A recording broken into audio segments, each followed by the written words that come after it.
You're going on mute, Richard. And Keith. Yep.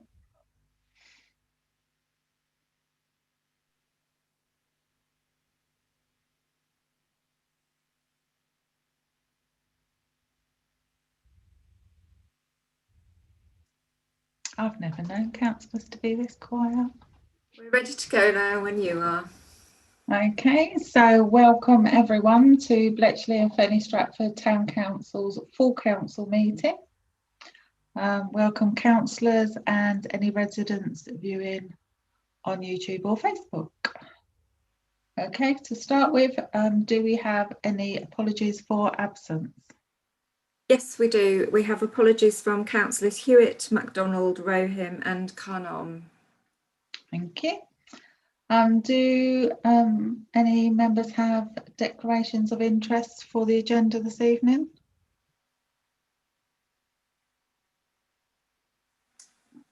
Okay. Right, we will move on to approve the minutes from the previous meeting, which was the 23rd of February. Okay, so we've got page 1, page 2, page 3, page 4, page 5. That's it. Nobody has anything? I'll be signing that as a true copy of that meeting. Okay, we now move on to item 4, which is public speaking time. Yes, we haven't had any requests from members of the public to speak tonight. Okay, so we now move on to item 5, which is to receive a presentation from Bletchley Institute of Technology. I understand we've got Alex Warner and Jess, is it Anson? Listen. Thank you. Welcome to the council meeting. I will hand over to you to do your presentation. Fantastic, thank you. I will share my screen, but I might call on Keith for assistance if I have any technical issues. So hopefully you can see that. Is that right? Yes. Right, fantastic. I'll go on mute, Alex, while you kick off. That's it. Thank you, Jess. So my name is Alex Warner, delighted to be here. I'm the principal of the South Central Institute of Technology and really happy to share with you some emerging plans. We're going to first look at that from a curriculum perspective, and then later on Jess will talk about the specifics of the infrastructure and the build project as well. So to take you on a little bit of a journey, it was the Theresa May's Conservative government who wrote the industrial strategy, Building a Britain Fit for the Future. Interestingly, it was archived only a few weeks ago. But in that industrial strategy, there was the notion that we were to develop within England institutes of technology. So those institutes of technology were to be geographically based, and linked to specifically industry and education partners within their locality. So by way of example, number 6, Northeast IoT.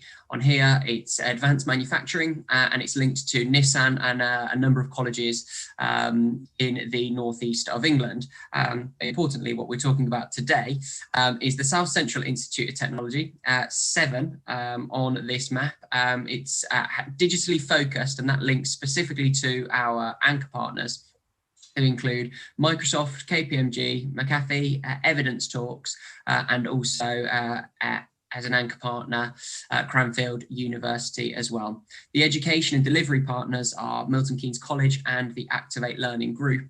And specifically, if we can move on to the next slide, Jess, that links to our 3 campus locations of delivery. So we have one campus, very much the flagship of the South Central Institute of Technology, but also Institutes of Technology nationally in Bletchley.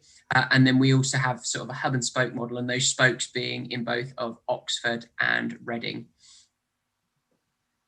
So in terms of the Institute of Technology itself, linked to what I said with regards to our digital specialism, our purpose is to inspire digital futures, and our values include inclusion, to innovate, to connect, and to challenge.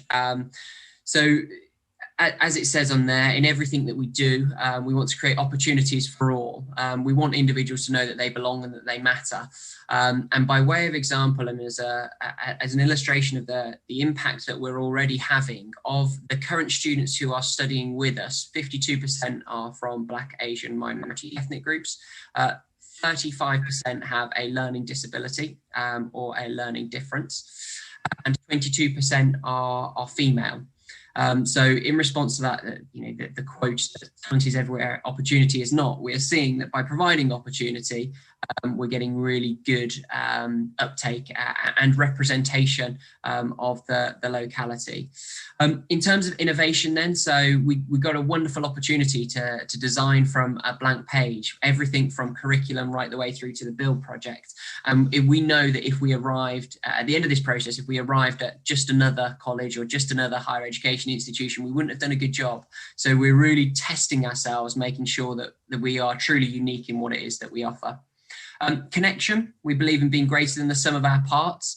That links to what I said with our Ymca partners, but much more widely, a wider ecosystem of partners throughout Milton Keynes, throughout the South East Midlands region, and more widely the Thames Valley, incorporating those Oxford and Reading sites.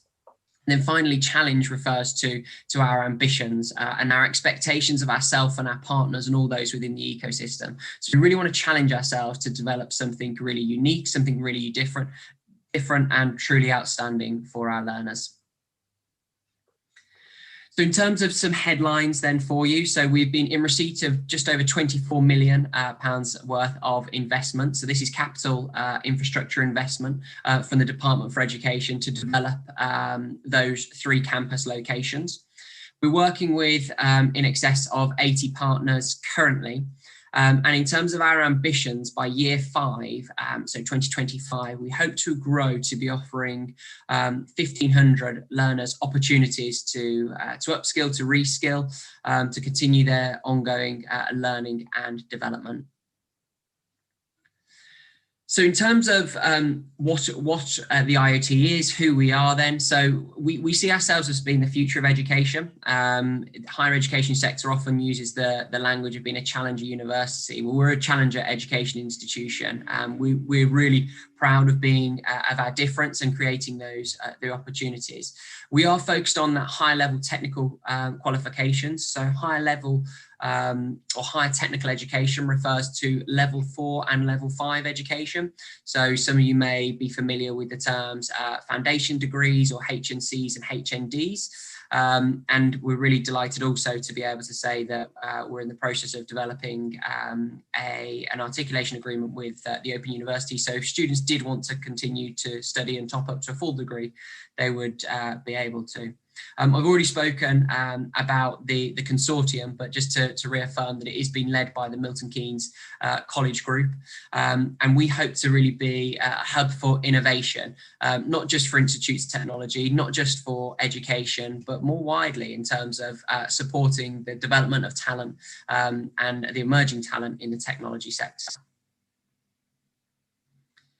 So the key facts and figures for the Institute of Technology, I already said that we focus on level 4 and 5 technical education. We have 4 product types. So students can study with us full-time, they can study with us part-time, they can undertake a higher apprenticeship, or we have what's called CPD qualifications. So those are those small bite-sized modules that people may want to undertake to, like I said, upskill, reskill, and these can be, industry professionals who are wanting to hone their talents in a specific area. To start with, we have 5 pathways. We have 8 in total, but we're launching with 5, and they include software development, networking and infrastructure, cybersecurity, data and analytics, and games, animation, and creative. Whilst I told you the numbers in terms of our current students, our aspirations is to truly reflect the community that we serve. So we need to achieve gender balance, gender parity. We recognise that in the South East Midlands, Oxfordshire, local enterprise partnership region, and the Thames Valley Berkshire local region. We have 35% are Black, Asian, minority ethnic people. So again, wanted to reflect the community that we serve. We know that again, 15% are neurodiverse, 13% are registered with a disability, but ultimately, what we're trying to do is promote access, inclusion, and really, as the final one there, we want to increase the opportunities for those from low participation wards as well. Other headlines or other things just from this slide. So we were very progressive in terms of our curriculum design and our delivery with our partners, and I'll talk to you through that shortly. So again, I'll go over these points quite quickly, but again, high level technical education, focusing on developing local talent pipelines, increasing productivity within our region, and obviously making sure that we promote and increase diversity within the technology sector as well. So our USPs then, so I'm going to talk shortly about the curriculum that we've designed, but we've gone through a process, what we call sort of reverse engineering or re-engineering the curriculum process, which is essentially working with employers and really understanding what it is that they're looking for from their emerging talent, and then designing a curriculum that builds those knowledge, skills and behaviours, rather than sort of a traditional method that might be sort of getting a national curriculum or a unit specification and delivering in a linear manner. And the only way that we can do that is by working with our partners in all aspects of co-design, co-delivery, and co-design, co-development and co-delivery. And I'll talk you through shortly some examples of where we've had those industry professionals supporting development. So by way of example, we've worked with the Sainsbury's data team. Specifically, they've been delivering a data bootcamp to our students and have had students given access to real world data and looking at how Sainsbury's, for example, responded to the pandemic. So looked at, for example, shortages, which stores to remain open, which supply chains are running low on stocks, and students were involved in not only the real world data, but the decision making in terms of where stocks produce should be going in response to those needs. Another example, or the second and final one that I'll give you, I'm working with McAfee. Students were designing software or writing code that was essentially undertake a manual scan and look for vulnerabilities within files or folders, essentially exactly what McAfee do. So students really given the opportunity to work on real world projects, real world data, and undertake sort of a simulation to make sure that they're building those knowledge, skills and behaviours. So how do we do that? Well, we've worked with what we call dual professionals. So dual professionals are those individuals who are within industry, but have that dual identity of both an industry professional and as an educator coach. So we have early before the lockdown scenario, we had individuals who were with us on site. So this is Mike Bishop, one of the senior directors from Aylesbury, delivering that project. But similarly, we've been to the National Museum of Computing. Interestingly, this photo refers to how we made students who were off-site access content, and then we also continue to use our digital learning environment to bring speakers in, not just from the immediate locality, but because digital can transcend boundaries or geographies, we've been able to get some really leading speakers in for our students to enrich that curriculum as well. So at this point, I'll hand over to Jess and she'll be talking you through the project from here. Great, thank you, Alex. So I'm going to say a little bit more about our sites and obviously focusing in on our Bletchley site. So the Bletchley site will be the flagship location for the South Central Institute of Technology. As Alex mentioned, at peak, we want to be serving 1,500 students across the 3 sites, and we expect that 1,300 students will be at Bletchley. On a peak day, that will look like up to 350 students. So some students will be full-time, which will mean they'll study for probably 3 days a week. Others will be part-time, maybe evenings. We've got apprentices coming in 1 day a week as well. One of the things that we've had some really good experience with over the last year is blended delivery, so face-to-face delivery, but also online delivery, of course, because of the pandemic. But actually, We can also see a direction of travel where actually some students would prefer to do some of their learning off-site at home in the privacy of their homes, but coming in to do the more collaborative stuff with us. So we've planned for the maximum occupancy, but the actual numbers might be a little bit lower. Oh, my thing's decided to stop working now. There we go. So in terms of where the site is at Bletchley, I'm sure you'll be familiar with Milton Keynes College campus. In the map on the right-hand side, it's the building that's picked out there with the kind of the ready arrow, just opposite the train station entrance. And there's a building there which is called the Andrew Peck building. It's an old office block, sort of about 15 years old, something along those lines. And our intention, we hope, is to refurbish that block, but also create an extension. The extension will be about a similar size to the current block, and it will sit on the car park behind the existing block. That extension will be 3 stories, probably with a small element of 4 stories at the very top. In terms of how this space will work, so we want all of our sites to have some consistency. So they will all be really good quality learning environments for us to deliver the curriculum that Alex has just described. We want them all to be inclusive spaces where everybody belongs, everybody feels they matter. And I'll say a little bit more about what that means in particular at Bletchley. We want them to be sustainable buildings. We want them to be healthy buildings, so physically healthy, mentally healthy. We also want to support placemaking, so being a good neighbour, but doing our bit to help Bletchley and create facilities for the public and members of the community. What that means in practice, all 3 buildings will have broadly similar components, but the look and feel will be a little bit different. And this picture here gives you an idea. There will be an element of formal learning, which is this sort of purpley sort of area where 50% of students' learning time will be spent.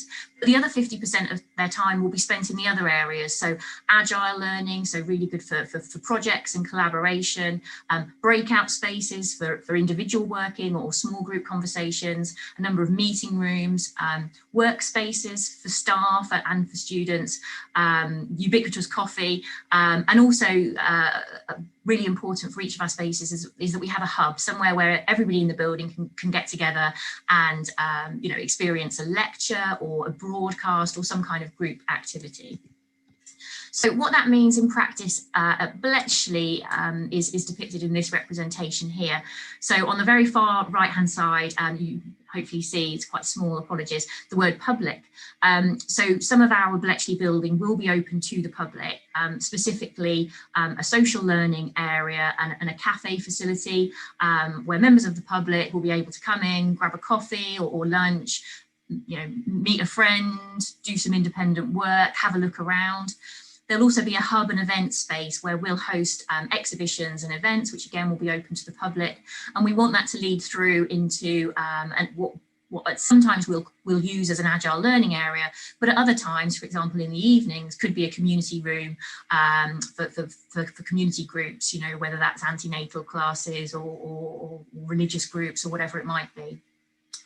There'll also be some semi-public space, and one of the key features in the Bletchley site is that semi-public space will include what we're calling the Enterprise Lab, and that will be a space for IoT students, or maybe students who've graduated, or maybe people in the local area that want to start up a technology-related startup, entrepreneurs, solopreneurs, and they're looking for some office space, some space to get together with like-minded people and enjoy the benefits of being in a space where Microsoft are popping in, you've got the cafe, the students are kind of working and base themselves there as they're taking off.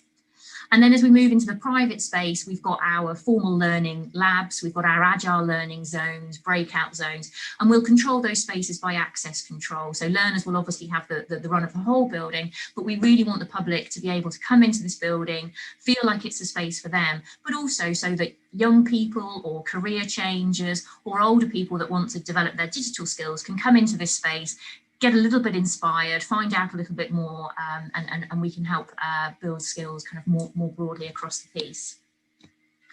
So in terms of the Bletchley development, we've just finished REBA, the architectural stage 2, REBA stage 2, which effectively is concept design. So I'm sharing with you now some drawings which are conceptual. They are going to be changing, but you know, they give a good sense. What we're planning to do at Sherwood Drive, as you can see here, is create a new entrance where the red line is pointing to. At the moment, for those of you that know the building will know that the entrance is actually on the reverse side, near where the sort of the orangey and yellow circles overlap. So we want to move the entrance to the front of the building, create something that's much more visible from Sherwood Drive. And we'll also adapt the front of the building to follow this sort of wavy orangey line. The building already has a really nice curved frontage, but actually we think we can do something that really makes that building sort of stand out, look impressive, and become the place that it deserves to be. I don't know if you can see my cursor. Can you see my cursor as I'm moving it? You can, great. So the current building line runs along the back here. So this is the existing building here, and this bit here will be the new build extension. And what you can see here is this yellowy piece in the middle, which will be very much at the heart of the building. And this will be a very active, multifunctional event space. So this will be part of the area that's open to the public, along with the orangey area, which will be the social learning and cafe. We don't have a great amount of external space, but we want to make the best of what we've got here. There are some really nice mature trees that we want to look after so that we can get the benefits of being able to see the greenery, but also as far as possible create some seating area, again open to the public, be able to grab a coffee from the cafe and walk through and sit and enjoy that space. We also want to retain as much parking as possible. So this white space here will continue to be parking, and I'll say a little bit more about parking as well later. This is a cut through at first floor level. You can start to get a sense of what this active space in the middle, this hub space, is going to look like. This is the new entrance here. So Sherwood Drive is along here. We'll basically encourage people into the cafe space, into the hub space. And then this room sort of over in the ready space would be, you know, one of the rooms that would be available for community use. This is an initial architectural drawing. So you're starting to get a sense of the existing building here. This is the new build extension. This area here is the bit that might rise up to a 4th floor. We have residential properties here, so we are stepping this back so that we give those people enough privacy. We want to make sure that the new build and the old build sort of tie in together, and you can get a sense of how we might do that through the facades. But also another thing to point out is this lovely big picture window. So when you're in the hub space, the idea is you'll be able to look out through to these trees, but also if you're coming down Sherwood Drive or going to the train station, the trees are deciduous, so at least in sort of winter time, early spring, you'll be able to see into the Institute of Technology as well. We are very conscious of the trees here, so the building cantilevers out, we need to miss the root protection zones. I don't think I'll say anything more about that one. There's a couple of extra views of how it might look. So obviously this is the frontage, the new entrance would be here. This is the new extension cantilevering out on the other corner. A couple of initial sketches from inside, giving you a sense of how the hub might work. The diagram on the right-hand side is kind of a very summary of the emerging layouts, but these are still work in progress. But you can get a sense of the different areas. So the purpley area is formal learning. The orangey area is social learning and breakout. The yellow is the hub. Blue is agile learning and meeting space. It's really important to us that people that come into the space, whether they're learners or visitors or members of the public, can get a sense of the stuff that's happening. So that's why we've got 2 of the formal learning labs right at the front, really visible. There'll be lots of glass so that people can look in. And it's part of, you know, making this something that people are involved in, not a nice building that's full of students and you only ever get to go in there if you are a student yourself. And then I'm coming to the end. Everybody will be pleased to know. Here are some pictures about how we expect the interior to look. This space here gives you a sense of the kind of the what's in our minds for that hub space. You can see people on the galleries on the first floor and second floor, sort of looking over for big lectures and events. We've got some great people advising us from an accessibility and an inclusion perspective to make sure this kind of space is good for wheelchair users, people with mobility, but also in terms of people who are deaf or people who kind of need different atmospheres and want different acoustics, for example. So we're taking some great advice there. We want it to really feel like a workplace, a modern and high quality workplace that kind of raises the aspirations of our students. It won't feel like a college building. It won't really feel like a university building either, which we're really excited about. So that's the idea. Where we are at the moment is we've completed concept design. We have submitted for pre-application planning advice from Milton Keynes Council, and that's due back at the beginning of April. We're developing a green travel plan. Now that's not just for the Bletchley campus, it's also for the Shafran Way campus.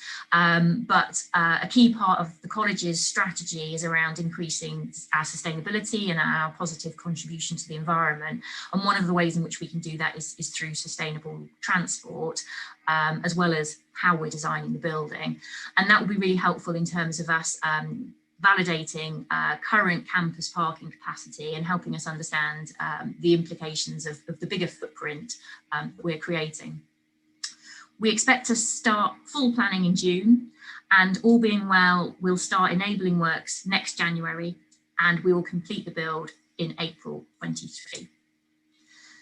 I've mentioned most of these things as I've been talking, so inclusion and accessibility, placemaking, parking, sustainability, external spaces. Working within DfE's budget is also front and centre of minds as well. Alex mentioned that we're receiving £24 million, of which 18 million is going on the Bletchley site. So it's by far the most significant of the three projects in that regard as well. But we are working within a budget, and we're already sort of spotting some areas where we're going to have to make some choices about what matters most. So I'll probably pause there if that's okay. We'd love to have your questions, your comments, your suggestions. We're trying to get out and reach people and talk to people, but if there are other people you think we should be talking to as well, then that would be great too. I'll stop sharing so that I can see people, but I can always bring up slides if required again. Thank you. Okay, thank you for that. That was lovely, very clear. Just for our residents at home, just for clarity, because you did use a lot of, I don't know, I can't remember what they're called now, short term that people might not be familiar with. So can you just confirm how this is being funded, just for the residents? Shall I do the capital side, Alex, and you can talk about student funding? Yeah. So the whole of the capital build is being funded by the Department for Education. So the Department for Education has given £24 million in total, of which 18 million is for this project. And that's the entirety of the project. So Milton Keynes College isn't match funding it in any way, although it has given the building. There are other costs that the college will absorb, and obviously the ongoing running costs. Alex, do you want to mention about student funding? Yeah, absolutely. Thank you. So as I started, it's higher technical education that we offer. In terms of higher education fees, we charge a different rate to what universities may ordinarily do so. So by way of comparison, a student who wanted to go and study a degree programme, they would have fees in the region of £9,000 or in excess of £9,000. In order to study with us as a full-time student, and I should say that students can apply to Student Finance England and get a grant, fees would be £6,165 per year.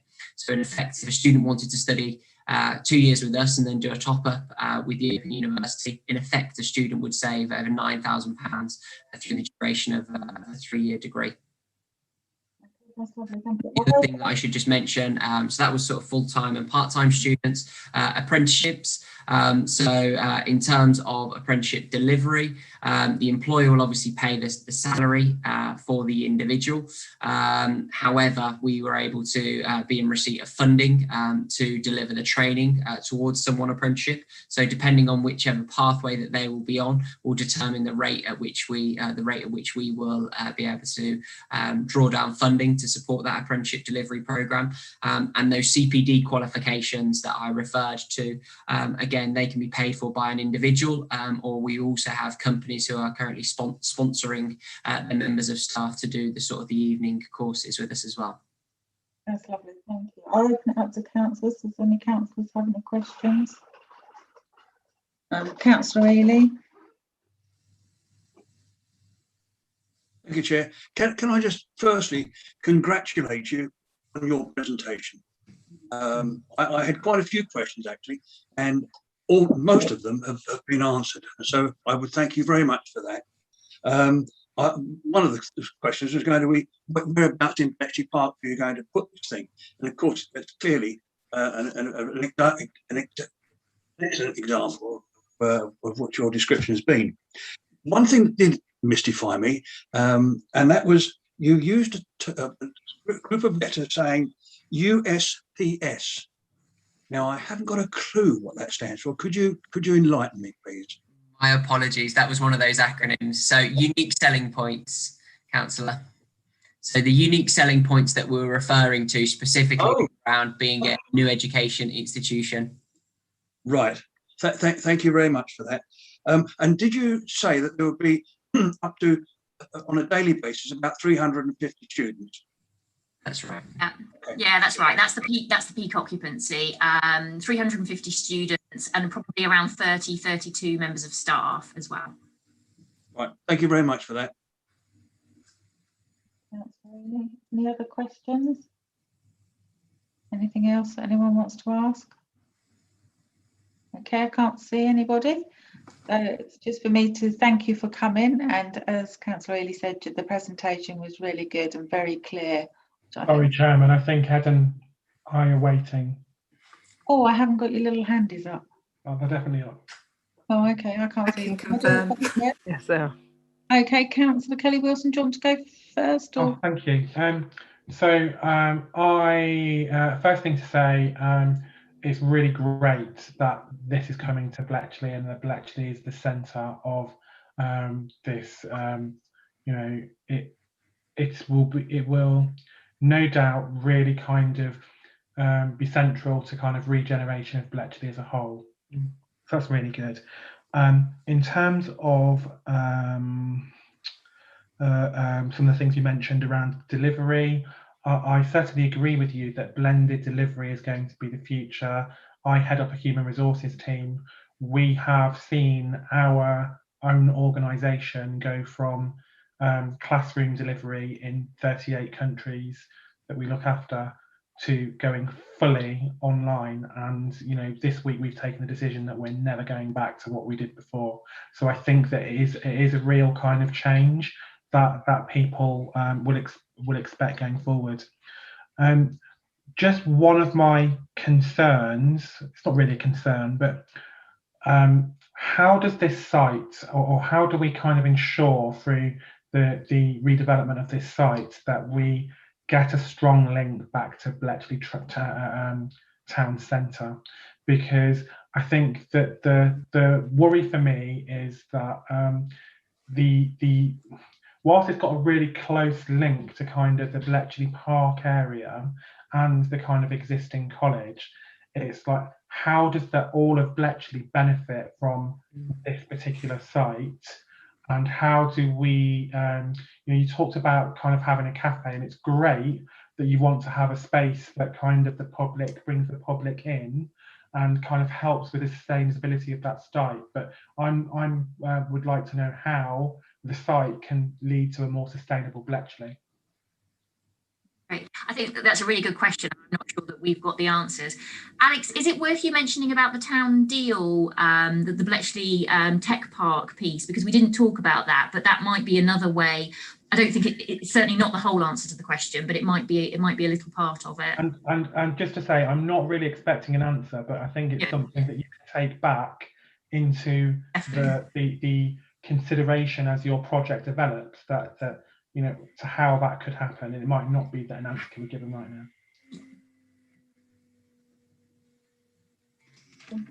Okay, I do apologise. I've now adjusted my screen. I can see that Councillor Hume is next.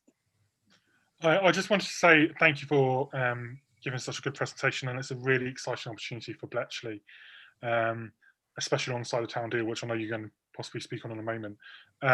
One of my questions is just around the Bletchley community itself, and especially young people within Bletchley, about how do we encourage them to get involved in the Institute of Technology? Will there be links up with local secondary schools and primary schools? And also just around the financing of it. Now, I know student finance is a loan essentially, but actually that could be off-putting for quite a lot of our young people in today's climate. And just about, so what support would there be for the local community, youngsters in our local community? So I think I will take those. So Jess mentioned that we have been successful we wrote a proposal to develop what we called a working title, sort of Tech Park Bletchley. I'm actually doing a presentation that I'm not sure if any of you are attending later this week, so you'll see an abridged version of what I did now presenting to residents on Thursday evening as well. But essentially, Tech Park Bletchley is us trying to create a hub for technology develop. The South East Midlands region, the Digital Skills Plan in 2019 said that there was a gap in digital skills. They were specialist digital skills, specialist digital skills qualifications, and basic digital skills and digital literacy.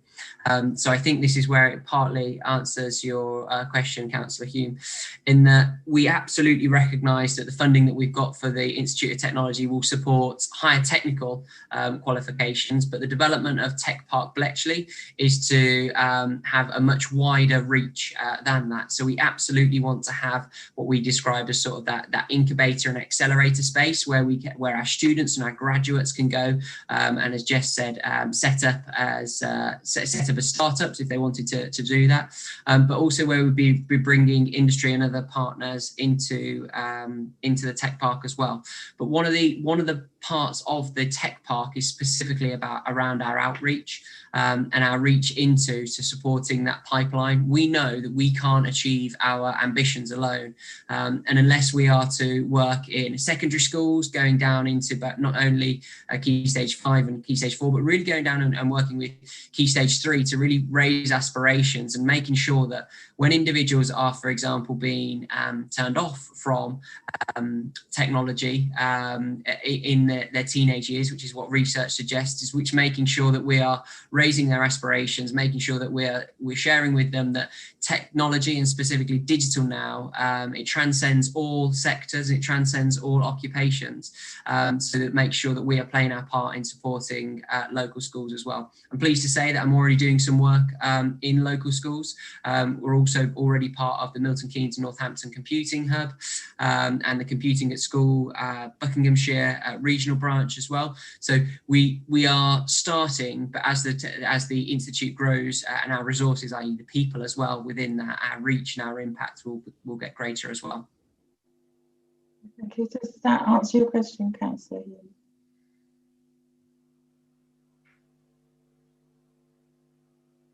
Would help if I could use the mute button. Yeah, thank you. Thank you very much. Okay, and now I've got Councillor Terry Stevens. I'd just like to echo my fellow councillors in a brilliant presentation, and it's such an exciting venture you've got ahead of you with 350 students, and then you've got the teachers with could attract more footfall into the town. Mine is really echoing what the other guy said. Is actually what can we provide to you guys which would attract the town centre more to get that footfall in, because there's quite a diverse set of students you'll have there. It'd be really good for you to take that away and sort of propose back to us. Thank you. It's really good. Thank you very much. We're glad you're excited as we are. Okay, just clear. Nobody else wishes to speak. Can't see anybody hands on either on screen. Okay. Oh, Could I ask a question, please, Chair? go ahead. I'd just like to ask how we can continue to the process of engaging with you, Alex and Jess, going forward from this meeting. Obviously, we're involved with the council has a representative on the Town Deal board, so we're in touch with Tech Park Bletchley that way. But I also think that as a town council, we'd like to continue to engage with you. And what's the best way that we can do this? I mean, you might not again have the answer now, but it would just be good to know how we can do that. Yeah, no, so we'd be so supportive of that. I mean, from our perspective, you tell us, we're really happy to come and talk to this group or subcommittees or put on specific things if there are particular themes or areas of interest. We're really happy to do that. We'll of course be going through a full planning consultation and public consultation as well, but you know, we're really keen to do that. Very happy to kind of keep you in the loop with how things are progressing, but I think, you know, if at any point it goes a little bit quiet from us, just let us know and give us a nudge, because we'll be keen to come and chat again. Brilliant, thank you. So thank you very much for coming along and giving us your time this evening, and thank you for the presentation. Obviously you don't have to stay for the rest of the meeting, you can leave. We'll duck out if that's okay. Thank you very much. Thanks very much for having us. Thank you. Okay, we will move on to our next item then, which is to note the draft minutes from committees. The first one we have is the Newton Leys Pavilion. I don't believe there's any recommendations from that committee, so it's just if anybody has any questions. No, okay. So the next meeting was the Finance Committee on the 9th of March. And I understand there is a recommendation from this committee regarding the asset register, which you should have a list of in your pack. Does anybody have any questions about the asset register?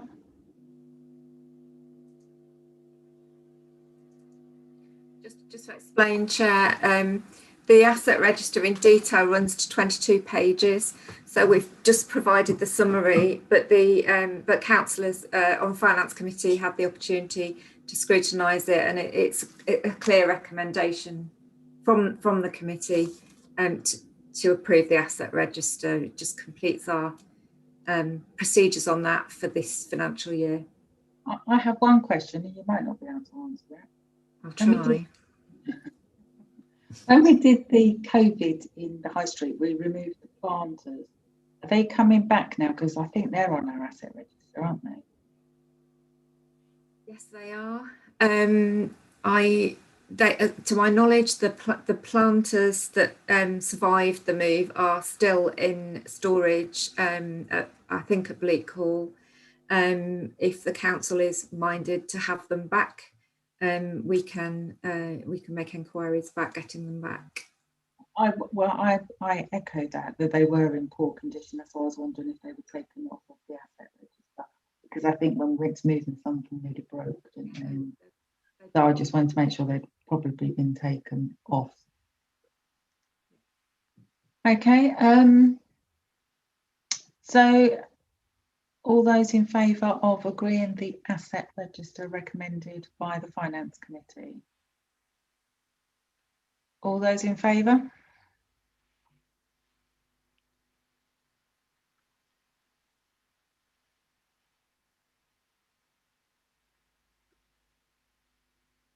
I think that's everyone. I think that's everyone. Yep. If you clear, I'll just ask once more once you clear them. Anyone against? I have one against. Okay, if we clear. Yep.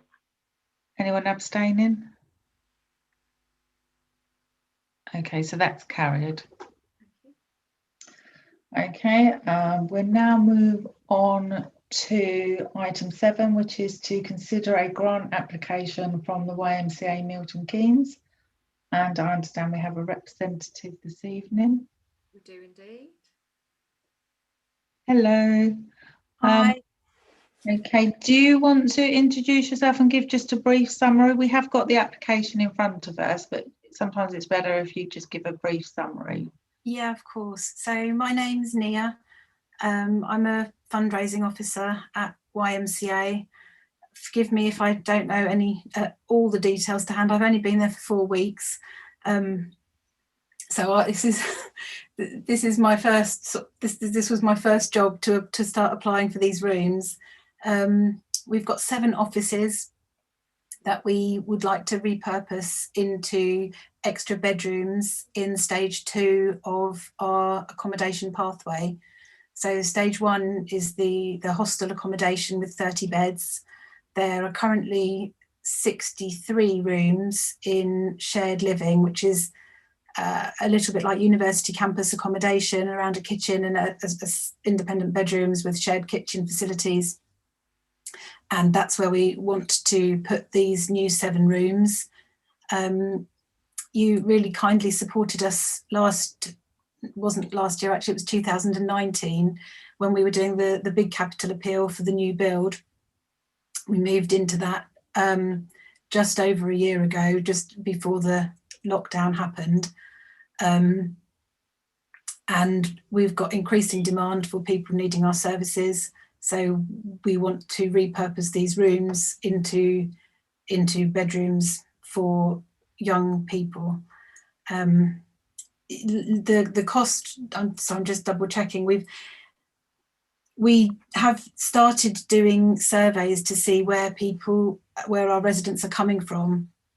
I think we've currently got just under 230 residents. Only 162 responded, but out of those 162, 15% identified most strongly with Bletchley. We hadn't actually distinguished between West Bletchley and Bletchley and Fenny at that point, so they just identified with Bletchley.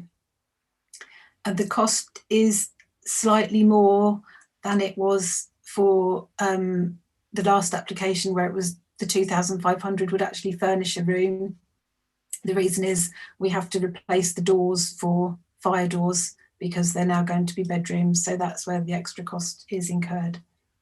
I think currently, as I checked today, there were 38 people on the waiting list for the initial hostel accommodation, which going through then will mean there is an increased demand for shared living. And our hope is that each year 75 residents would be leaving shared living into independent living with a sustainable future and hopefully employment. Thank you. I understand that you've currently got a shortfall of 7,742, so we'd be contributing towards that shortfall, would we? That's correct. Okay. Yeah, we had funding from Homeless Link, which gave us 13,500, and Stony Stratford, which is Parish Council, sorry, which then also contributed 2,500. We have just had, it was this week actually, West Bletchley have agreed to give 2,500 as well. So the shortfall from that application is now a little bit less. Okay, I've got Councillor Kelly Williamson and then Councillor Ely. So I remember the last grant application, and I know that the council was very minded at that time to fund a room and be able to say that we contributed to a room. So I'd actually propose that we give the £3,200 from the grants budget, which would actually allow us to do the same thing, which we contributed to a room again. Gosh. Okay, thank you. That's really kind of you to say. Thank you. Okay, and Councillor Ely. Well, thanks very much, Ethan, because I was going to propose the same thing. I don't normally, as chair of finance, I don't normally throw money around, but I think that this is such a needed project. We funded it last time, or helped fund it last time, and I think that to give the 3,200, I think is sends the right message to the younger generation. Thank you, Chair. I'll second your motion, Ethan.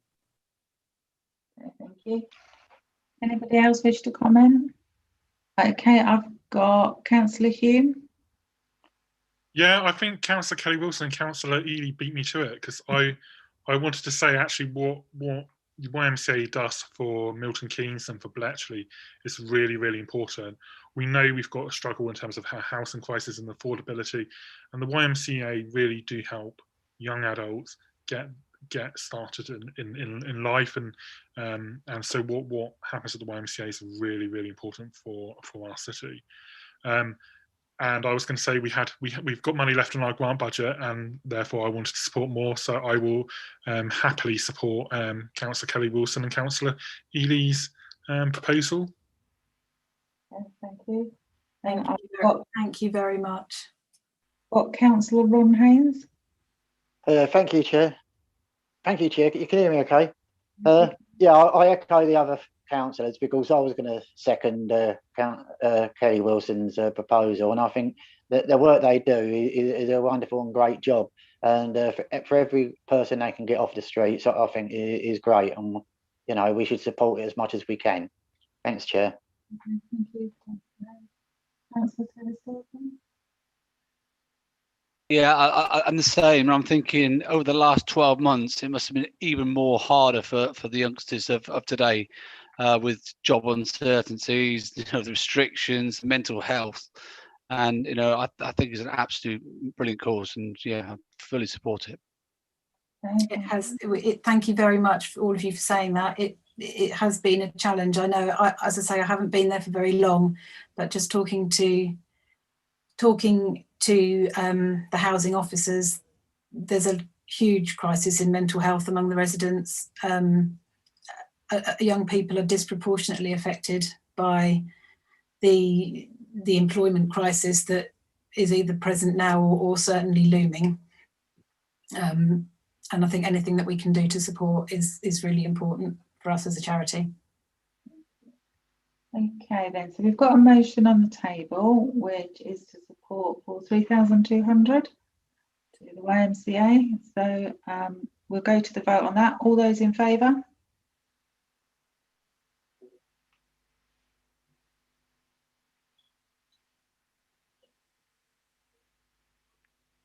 Okay. You can clear those. Anyone against?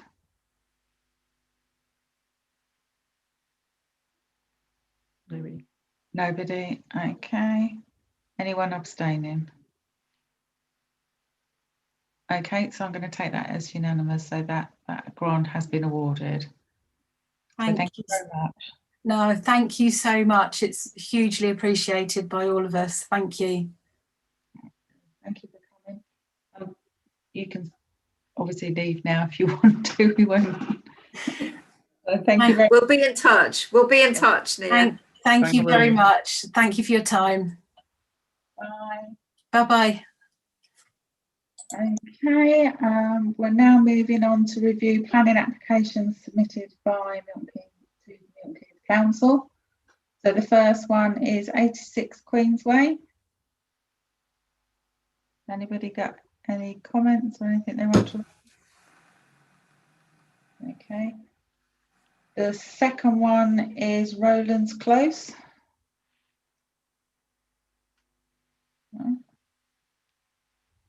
Okay, the next one is Unit 15 Stadium Business Court at Leon Road, Bletchley.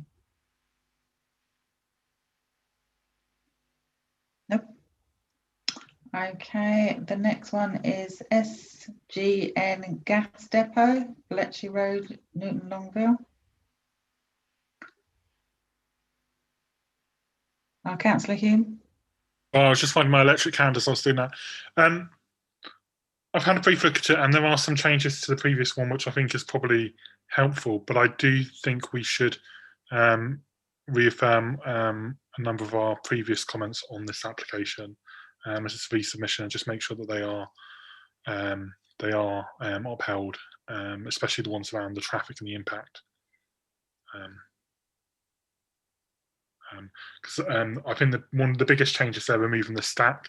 The flame stack, which I think was a big concern for a lot of people, and they're changing the way that they're managing it. So and there's some positives with the change, but yeah, I think we do need to keep our original response. Okay, Councillor Kelly Wilson.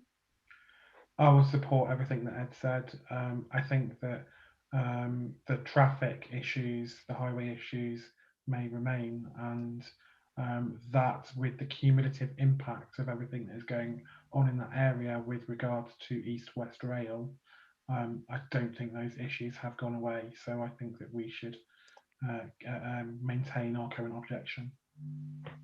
Okay. Delia, do you need us to formally agree to send in that as rejection still? Or is that just, you can just send that in as it's the same as previous? Okay, Delia? I think she's frozen. I think Delia might have frozen.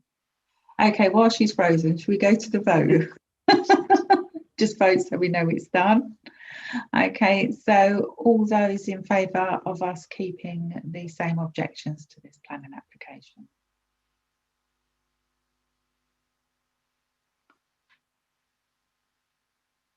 Okay, if we clear them. Anyone against? So I've got 3 against. Is that correct? No, I'd want 1 against now. I think, yeah, that's fine. 1 against. Okay, and anyone abstaining? Okay, so that's carried. So we will do that. Okay, do you feel that we should wait for the clerk to return? Yes, the recording is still going, and we're still live on YouTube, so it hasn't stopped. Okay. So Want to take over while we wait for her to come back? Can we do that? Is that yeah, in order? I think so, because the next item is one that Delia, I think, put together. Okay. Delia's ringing me. Hang on a second. Delia's ringing me. I'll just go on mute. Okay.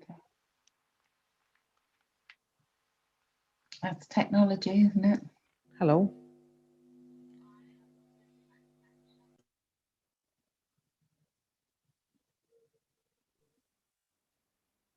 Angie? Yes. Did Eamon get in all right? Eamon's in, yeah. Yeah. Oh, that's all right. Yeah. Okay.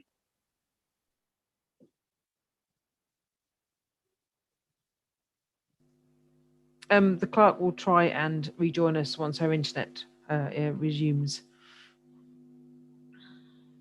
Okay then. So if item 9 is something that Delia's dealing with, could we go to item 10, which is a councillor motion? Yeah. Okay, so if everyone's okay with that. I'm not seeing anyone objecting. So okay, we can move to item 10, which is to consider a motion concerning dog bins. I understand we have a proposal, which is Councillor Hume, if you'd like to do your proposal. Yeah, it's just around Eton Leys. So Eton Leys, the first homes have been occupied, and I don't really want to say too much about it because I think the motion is fairly straightforward and fairly simple. But it's about making sure that we've got the facilities there for the community and being clear that we are going to be looking to provide services rather than waiting 2 years down the line and essence thinking what are they paying their council tax for, etc., when they're not getting anything and not necessarily having any support. So the motion is about dog bins. It's close to the canal. People are going to be walking their dogs as more and more people move into that. The new estate of Eton Leys, but also there are community facilities as part of the plan. And I think as a town council, we've taken on community facilities in Eton Leys particular, and we should look to express an interest for the community centre at Eton Leys too. Thank you. I understand that Councillor Kelly Wilson is your seconder. Do you want to say anything? Yes, thank you, Chairman. I have seconded this motion. I think it's really important that we do make these expressions right now, and I do provide these services. I know many of you won't know the history of Newton Leys, but it was the first residents had been there for 5.5 years before any of the community facilities opened, and I think it's really important and central to the community, that they get services that they need, and also that the community facilities such as the community space is delivered as early as possible in the development. Does any councillors have any questions? Okay, could I just ask one? On the dog bins, are we looking for us to provide them, or the developers of Eton Leys to provide the dog bins? I think I've said dog bins generally, but I think I think the first thing that we should be doing is asking the developer if they would be providing dog bins, but on the expectation that we would want them quickly, and also that we would probably end up using our contractor to empty them. I mean, I'm not quite sure what's in the S106 agreement for anything like this, but I would certainly suggest as the first point of call, we need to approach developers. But if the developers say no, we still should be providing the service. Okay, Wilson, did you want to come back in? Yeah, if anything, if the experience of Newton Leys is anything like it, we've ended up with a situation where initially it was around 50-50 for the number of dog bins, so the council provided 50% of them, because the developer put them in places where they weren't really that used. And of course, the site gets bigger, so as the site expands, they become in the wrong place. We voluntarily took on maintenance of those dog bins because the council's dog bins were emptied very well, and the developers' bins were hardly emptied at all. And I think the benefit to the community is actually it's just one number to call if they've got any issues with full bins, etc., etc. What happened before in Newton Leys was you had to kind of work out which bin it was. So I think that, you know, even if the developer supports them, we should look to bring them on to our contract as soon as possible for the benefit of residents. Okay, so just to recap, just so I've got it clear for Delia when she does this, we're looking for the developers to provide them, and we will maintain them. They will become ours, and maybe a possible contribution to the cost of emptying them, but we would want to do the emptying because we know that it's done correctly then. Is that right? Can I make an amendment? Yes, certainly. Generally, within the section 106, there is there's generally a line for waste receptacles.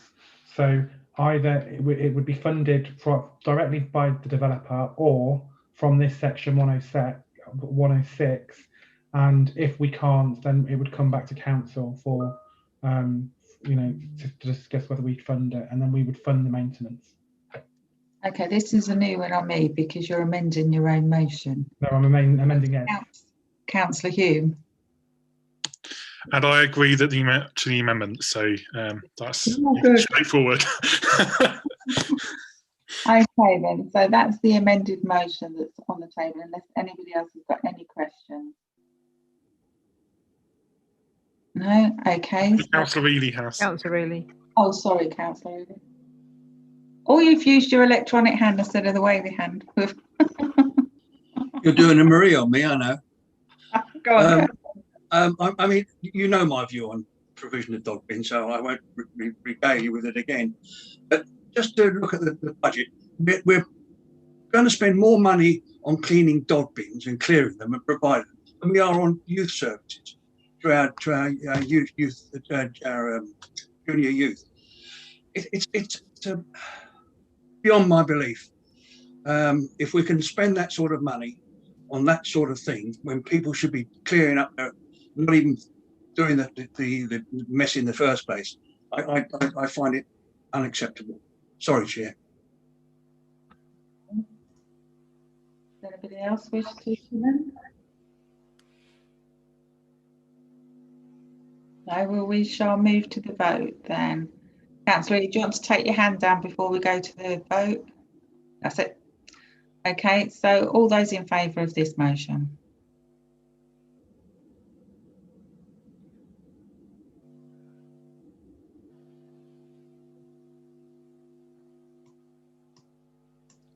Okay, we can hear them. Okay, anyone against? Okay, clear that. Abstentions? Okay, that vote was carried. So thank you for that.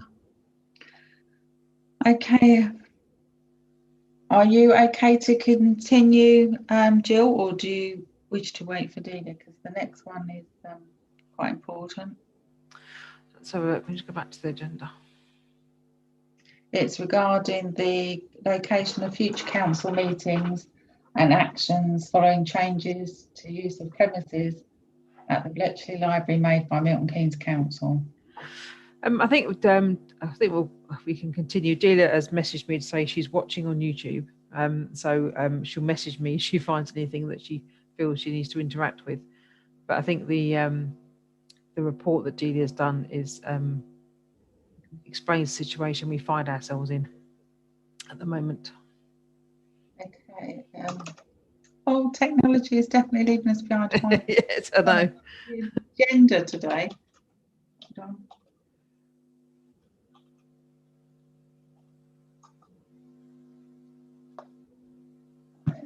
Okay, so we're at 11.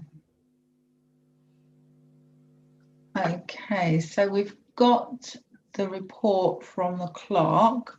She's given us the background, current situation and the implications. Does anybody have any view on this?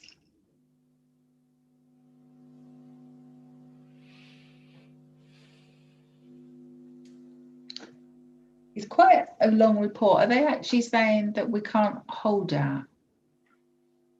Yeah, they've actually turned the meeting room now into offices. They've cabled them up and set them out.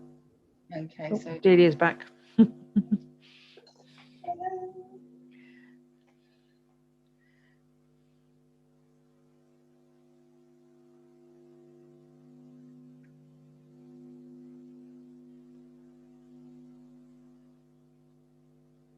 I think Delia's just connecting now.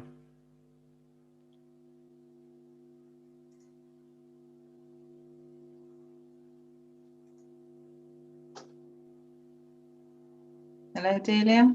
Yes, I'm just back. Sorry that my internet connection has been unreliable all day and it just disappeared. It's back now.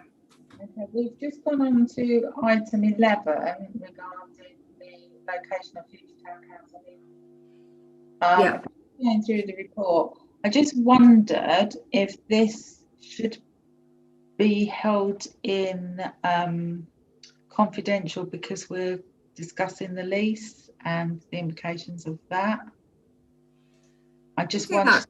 Yeah, I think that's a matter for you. If you want to put it further down the agenda, that's, you know, I would understand why you did that. I mean, I think what is important to be on the public record, though, is that that the community facility that was available at the library appears to be no longer available, either to us or to members of the Bletchley community. And that needs to be on the public record, I feel. I think you're absolutely correct there, but when we discuss on our lease and what was agreed for us, I do have concerns about that being on public record at this moment. I don't know whether anyone else agrees. I think Councillor Kelly Wilson is agreeing with me, and possibly Councillor Ely. Yes, and Councillor Graham. Can I suggest then that you move it to the end of the agenda and deal with it when you've dealt with other items that it can be dealt with in public? Okay. Is everybody happy with that? Okay.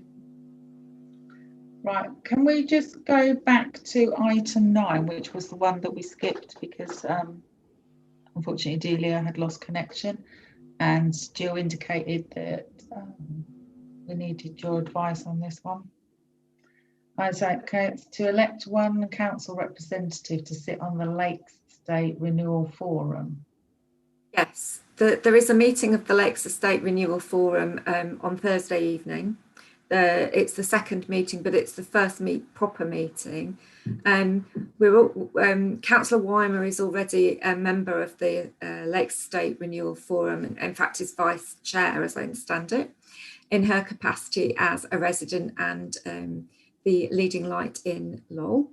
The Town Council has one space allocated to it, and as I explained to the forum, the council needs to reserve to itself the right to elect its representative on that meeting. So this will be done again at the annual meeting in May, but there is a meeting on Thursday night, and someone needs to be the Town Council's elected representative at that meeting on Thursday night. Councillor Hume has expressed interest in undertaking this role in the past and was at the inaugural. Okay, oh, she's gone again. Okay, so I've got Councillor Hume and Councillor Brown that wish to speak. Should we go to Councillor Hume first? Yeah, I mean, as I mentioned the previous one, I am happy to be the representative of the Town Council on there. But bearing in mind that this may well, if we're going to have, we'll be voting on this again in the annual meeting in May, and I may be part of it in, well, who knows what will happen. Thank you. Councillor Brown?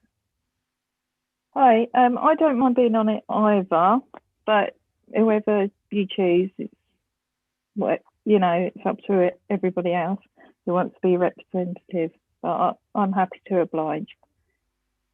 Okay, so we've got two representatives, so we'd have to vote on which representative would like to do that, because we can only put one. Mm-hmm. Okay, I've got Councillor Ely wishing to speak as well.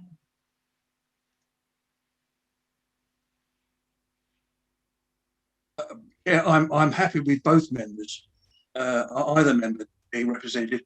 However, I am in favour of representation being from people that actually either live on the estate and or represent the estate.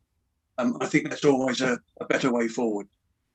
Sorry, Ed, it's nothing against you being that member, but I think it's just for the reasons I've said. I would support Sam as opposed to yourself, Ed.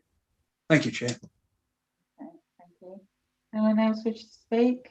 Does anyone else wish to go forward for the position? It is only until May, because then we'd have to choose again after the elections. Okay, so we've got two people, so you can only have one vote, and I'll say a name, vote, count the vote.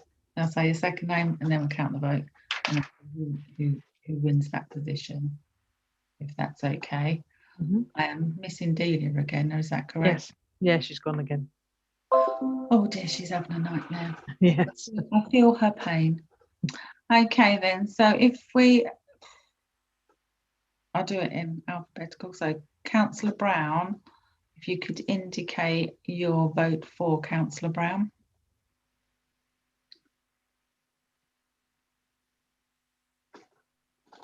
Three, I've got 4. Okay. 4, okay. That's what I have, yes. Okay. Thank you. And votes for Councillor Hume, please.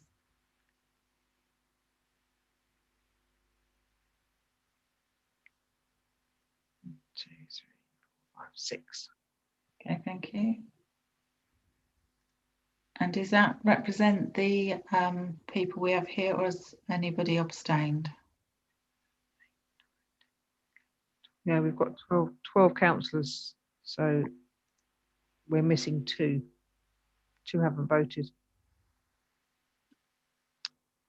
One will be yourself, Chair. Oh yeah. Okay. That's obvious, isn't it? The second one, do we know? Has somebody? I don't know. Someone hasn't voted. Because I count, there are 12 councillors. 1, 2, 3, 4, 5, 6, 7, 8, 9, 10, 11, 12. There are now 13 councillors, but there were 12 councillors when the vote was done. So I've only got what your vote, Chair, was that for? That's Councillor Hume. Him. Okay. Sam, did you vote? I think Sam might not have voted.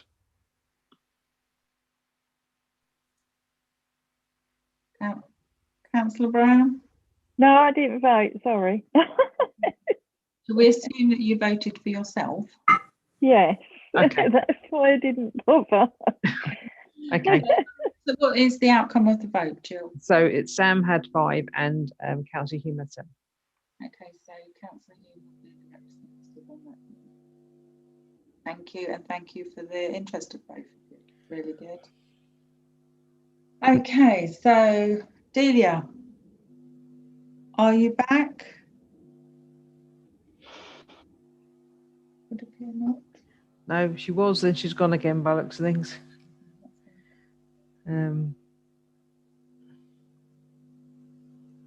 Sure, I just wonder whether it might be worth just sending her the phone number and the passcode so she could just join on the phone. Yeah, because that might be better. Let's have a look.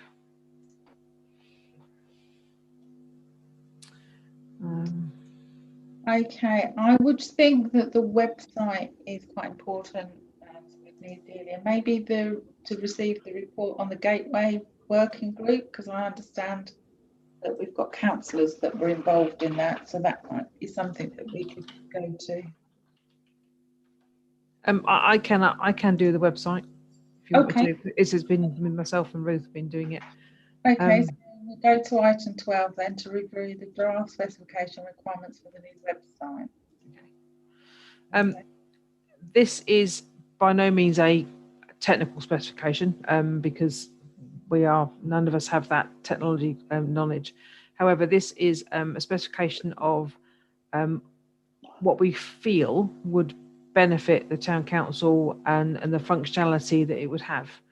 So Ruth has had a number of meetings with a number of web providers. We've learned some stuff we didn't know existed, so we've added them because we liked them. This is just literally the start really for your views on whether you feel that this encompasses, if there's anything else you feel that you may want on the website. And if not, then we can start the process of actually building a proper specification and going out for inviting people to get involved. Okay, so I understand that members have previously been invited to participate in coming up with the spec. So I assume that anyone who had a view would have sent those details in. So we've got a spec here. I think because of the nature of it, I think it has to go to tender, so we'd have to draw a proper specification for it to go to tender. It's likely to be less than £10,000, the website. Okay. So, and I believe, so we would have to do, we'd have to go through a proper process, yes. Yeah. In order to invite, I think she's had meetings with 7 or 8 different website providers now. I think it's important that we follow the procedure and get all the same spec and the same price and everything. Yeah. Okay, so everyone's happy.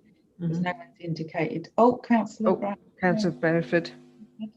Can I just ask, I'm just reading through it now and I've read through it before, but is the swimming and the counselling on there?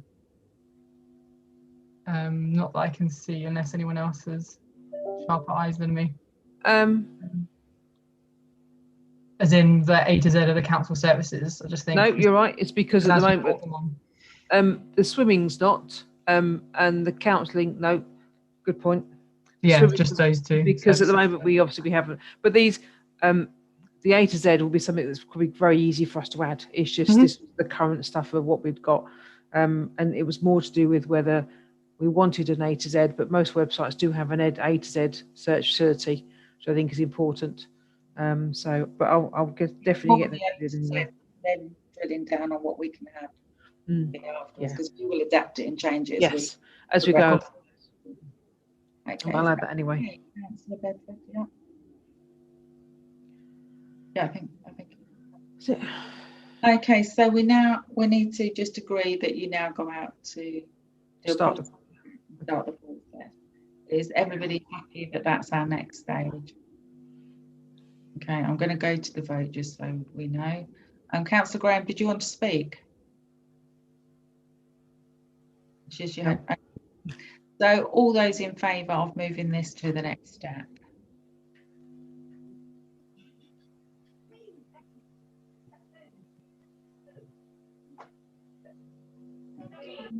Yep, just You okay? Councillor, yeah, just yourself, Councillor Kennedy. Yeah, I'm for it. Okay, that's fine. That's carried. Then that's unanimous. Okay, that's lovely. Thank you. Okay, we now move on to receive a report on the Gateway Working Group. And I understand that Councillor Terry Stevens this. Can I hand over to you? Sure. Thank you, Chair. So this is the working group of the gateway signs. What I'm looking for tonight are decisions based on the approval of the 4 signs to be installed in the locations that's in the pack that we all are very aware of. This is quite a long-standing issue, so it'll be good to get it resolved tonight. The second one will be to, based on the public consultation, to approve the wording for the 3 sign types, one for Fenny Stratford, one for Newton Lees, and one for Bletchley. And third, to approve the sign design. There's a slight modification to the decision on this. Is we're going to keep it. We're recommending to keep the colours as they are: the green, the white, and the yellow, but introduce a new design which incorporates the council logo in it. So in the pack, what you'll see in there is a purple coloured one. We haven't got one with that type of design in there. So imagine it being the same in keeping with the West Bletchley and the rest of the gateway signs, but it would be green, white, and yellow.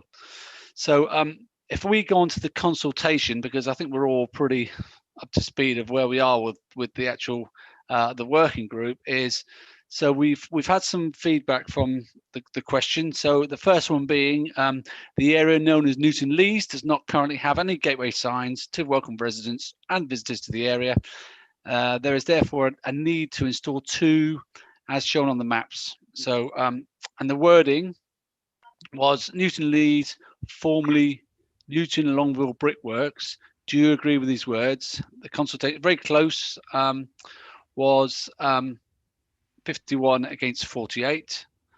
There were some typo, I think. Jill? There was a typo. Yes, yep. I put formerly, not formerly. So we obviously had some feedback from the consultation saying that they didn't agree because the spelling was wrong. So the first one being, do you agree with these words? 62 for and 37 against. So for Newton Lees, does everyone agree with that? Because just to remind everyone, members need to take note that the consultation policy, which we've adopted, says that we have to take the consultation results, and if we don't, we need justification to change the decision. So just so make sure all councillors are aware of that while we're going through these. So that was to change it, wasn't it, Terry, is what you're saying? Yes. Okay. So do you want to do a vote on each one? Is that, or do you want to do the overall at the end, Terry? I think we could do one per, I think, because we've got we've got representation across the parish and the different areas. So Councillor Kelly Wilson, you got your hand up. Yeah, I was just going to say I'd also like a discussion about the design, because I do disagree with the consultation comment on the design, and would just like to express the reason why. Okay. So was that the outcome of that one before we move on to any other, so we can do the Newton Lees one? So in terms of the design, it's really to keep it in keeping with the rest of the parish, with West Bletchley, the other gateway signs, and really to have our branding within this design, but retain it. I think it would cost a lot of money, and it would look sort of out of kilter with the rest of the parish and West Bletchley. Councillor Kelly Wilson. So to counter that, we are two different parishes. We aren't the same. We've got different views. We've got different council tax presets. It's different. I also kind of think, why do we want these signs? We want people to feel connected to the community that they are in. We want people to kind of feel that, these signs are an opportunity to make the neighbourhood look a little bit smarter. We want people to notice them. I personally think that basing our, taking a decision to reflect a 16-year-old sign is the wrong one. I think that we should be making our decision based upon what we decide is important as a council. And I think it's really important, one, that people recognise that they have a town council here in Bletchley and Fenny Stratford. And secondly, I think that I would like these signs to for people to see that something is visibly different, and that this is the start of several projects in Bletchley and Fenny Stratford, and they can see that difference. The only problem is the consultation came back with a very strong 91% to retain the colours as they were. I totally understand that, but the consultation didn't get across all the points that I've made, and I think that one of the points that the chairman said was that unless there's a good reason, I think there's a really good reason that Bletchley and Fenny Stratford does not simply put a sign up and make it look the same as it was 16 years ago, and that we celebrate the differences that we have between our two parishes, because they aren't the same. Okay, I understand what you're saying, Councillor Kelly-Wilson, but one, we'd already made that decision on the signs to go ahead with the working group and for them to look at them and to do this consultation.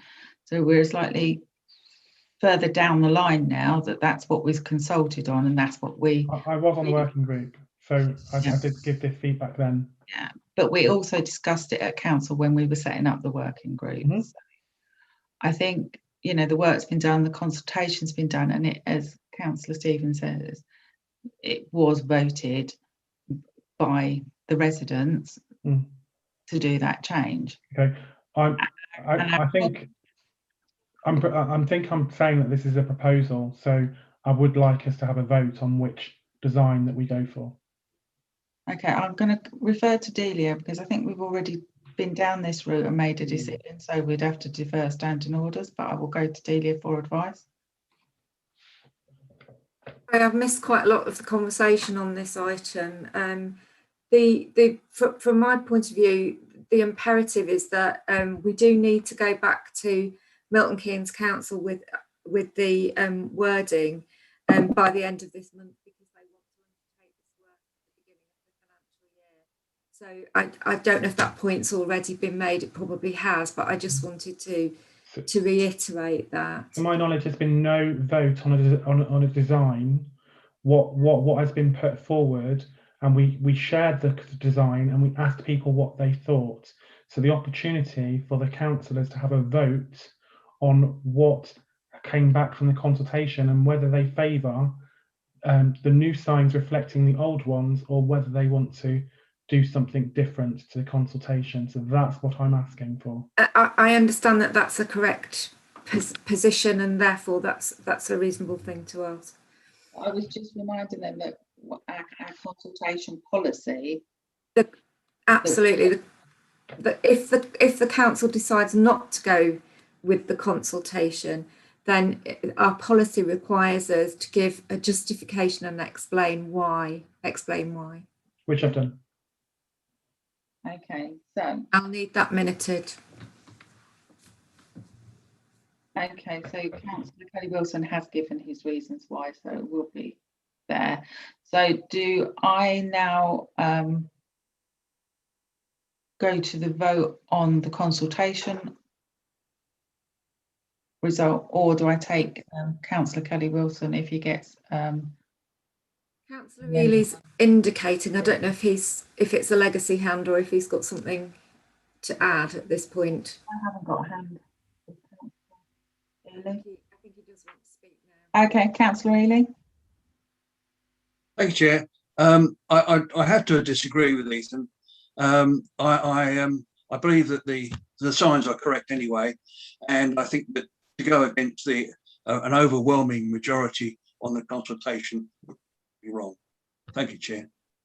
Okay, so I would take it that we vote on the consultation results to agree with it, and if that vote comes back not to agree with it, then we can go to Ethan's point of it being wrong. I don't know that was a proposal, Chairman. I think that I made a proposal first.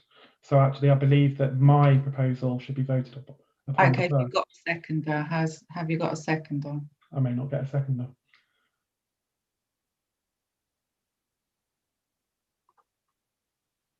Okay, but I haven't got a seconder, Councillor Kelly Wilson.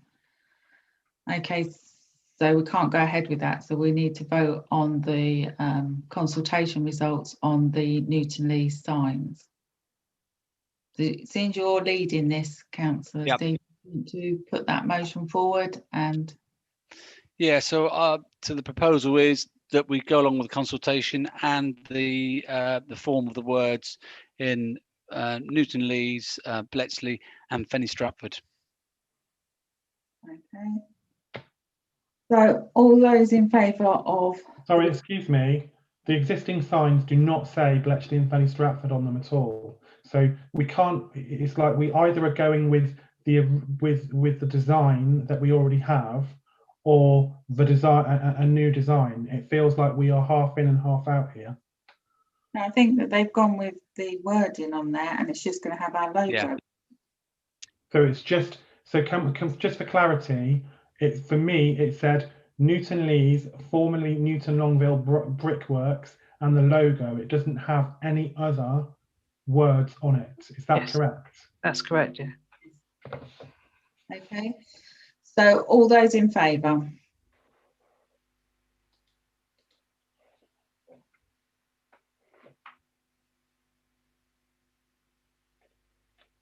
Okay, I've got that. If you could clear, Jill. Yep. Yep. Anybody against? No. Okay, I have no one against. So that item is carried. Okay, do you want to go to the next one, Councillor Stephen? Yeah, so the next one is the design. Okay, and so this is number 4. So the existing signs throughout Bletchley and Fenny Stratford are green, yellow, and white lettering. Do you think these signs should be in the same design and colour to ensure consistency? So 91% agreed that's the case. I'm putting forward a proposal that we go with the design, which includes the Bletchley and Fenny Stratford Town Council logo within that design, but with that colour as a consultation requires. We'd have to go to Milton Keynes Council to get that okayed, but we believe it should be quite plain sailing. Yes, I just think we've never actually asked them to do a mock-up for us in that design, in that sort of shape. That's why we just want to make sure if they mock one up for us, that it will come back, it'll be fine. Okay, so Councillor Ely. I'll second the proposal, Chair. Okay, anybody got any comments? Councillor Kelly Wilson. I thought we'd just taken a vote on this, but I'm just concerned that one of the things that the councillors have just said is they want consistency with the signs that exist already. These signs will not, other than being the same colour, they won't be consistent with the original signs. So is my observation correct? I think consistency in terms of the colour, but actually with the shape, we're sort of introducing, some branding in there with the council. So trying to sort of compromise both sides, really. Okay, well, we're following the consultation. Yeah. Okay. So we've got a proposal, we've got a second up. All those in favour?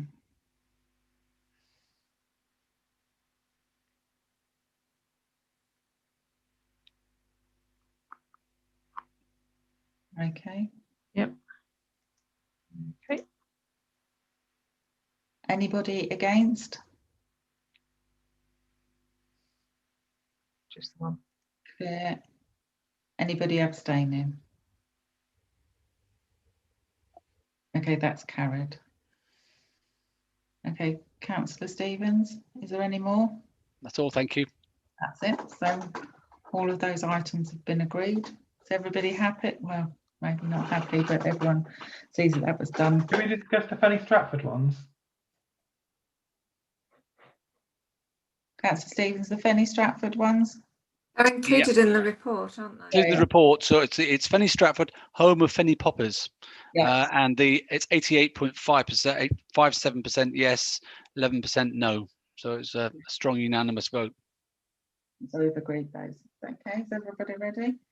Are you with us, Delia? I am. I will put my camera back on it. I'm just. That's all right. I don't mind you not having the camera on. No, I am here. I am here. I have no guarantee. I mean, the internet's still unstable. I keep getting messages flashing up. So if I go, that's why I go. We have got the recording. Yeah, but still going strongly. Okay, so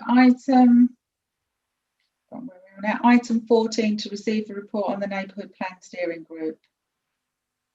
I think that's Councillor Hume. Yeah, I will keep this brief. We've had 2 sessions so far. And one of our first priorities is to build up the steering group with local community members and to build a project plan and to consider what support we need from consultants.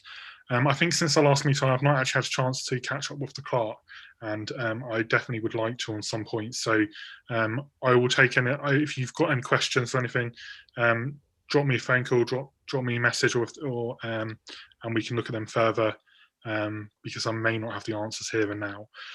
So one of the things that we're doing is Ethan has drawn up a skills audit so we can understand what skills we've got currently as part of that steering group, so we can understand what we possibly need, what we will need as the steering group expands to community members. One of the other things that we're looking to do is establish some of the communication methods, so making sure we've got a website, social media, and a bit of a profile, so we can explain to the community in a really clear way what the neighbourhood plan is.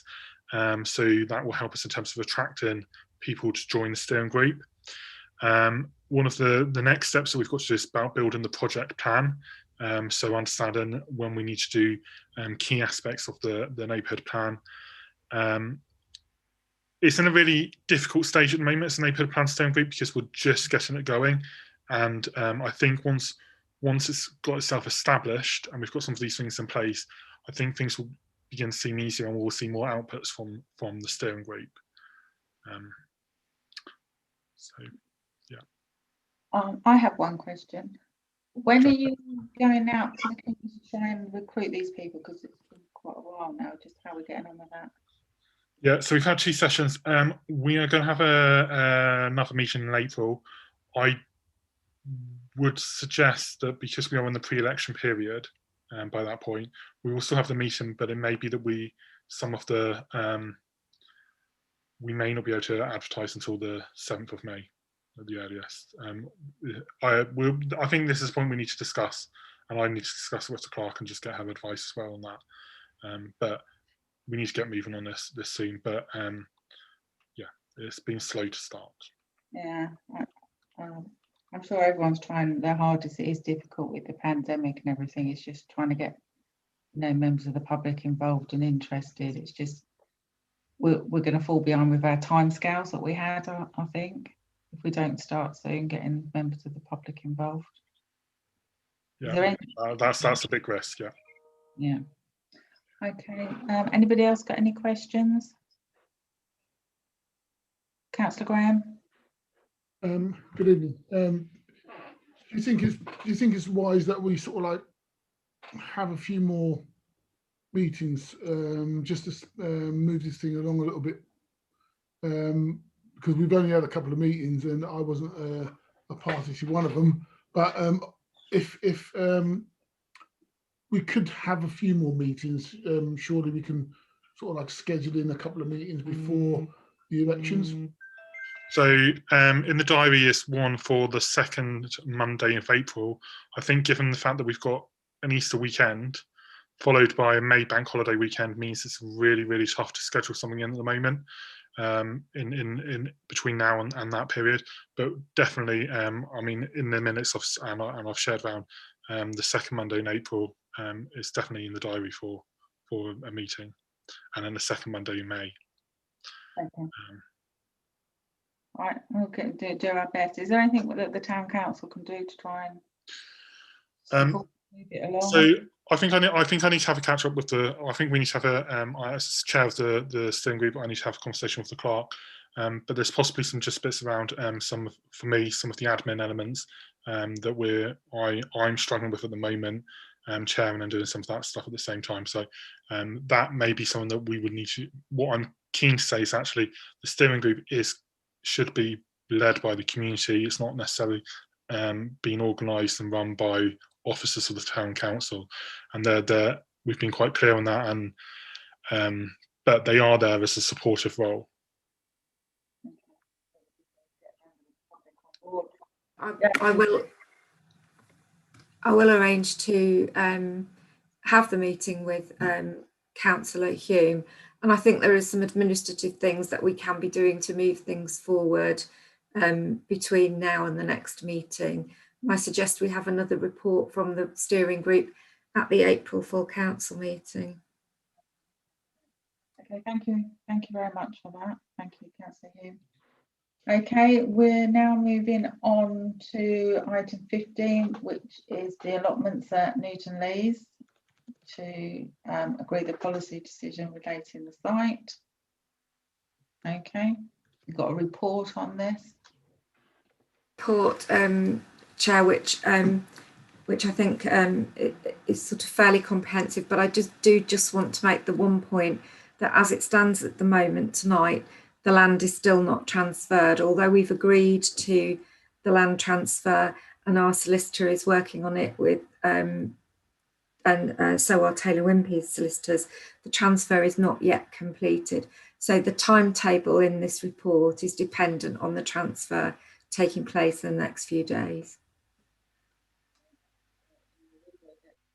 As well. We need quotes on, don't we? Is that all been done?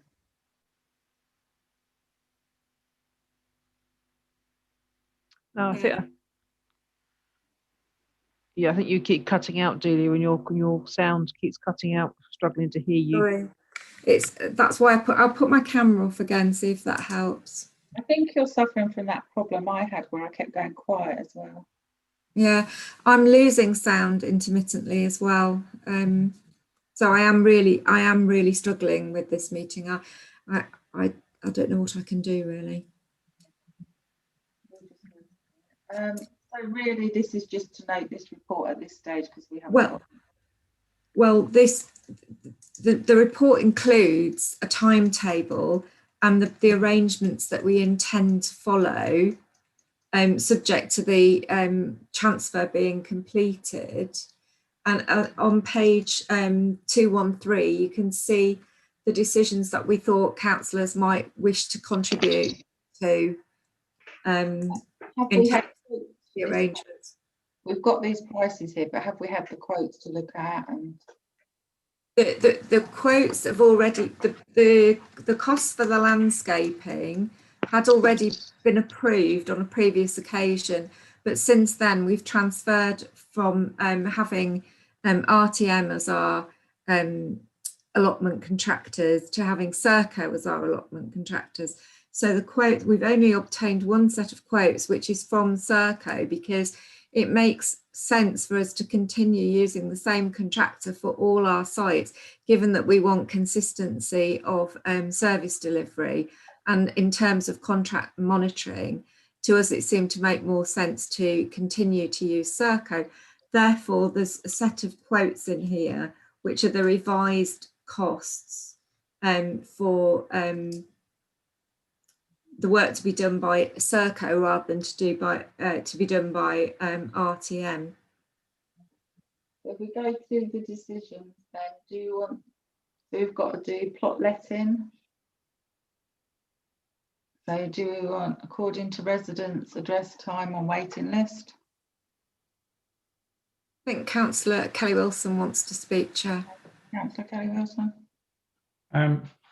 Thank you, Chairman. So the first thing I should say is I should declare an interest because I'm currently on the allotment waiting list. However, I have decided I'm far too busy to have an allotment and can't give it 100% of the time that it needs. So I will be taking my name off the list. So I do not believe that I have an advantage. One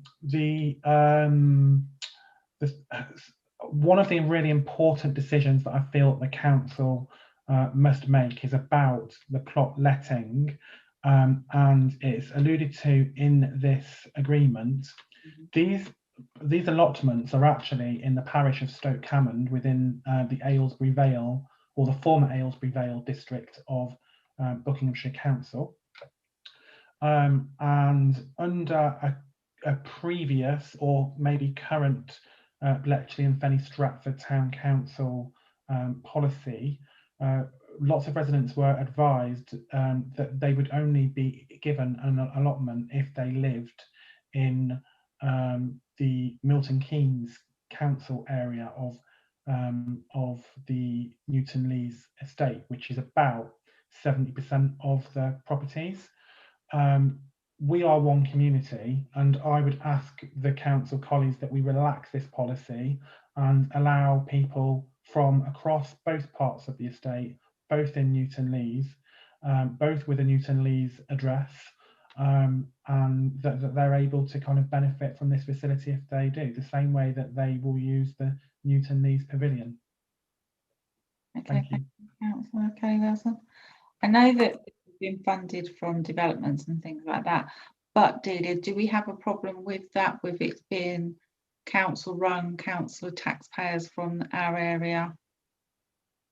Would that be an issue if we opened it up to people who weren't paying council tax in our area? Does that come? Well, I think it would be justifiable. I think it would be justifiable.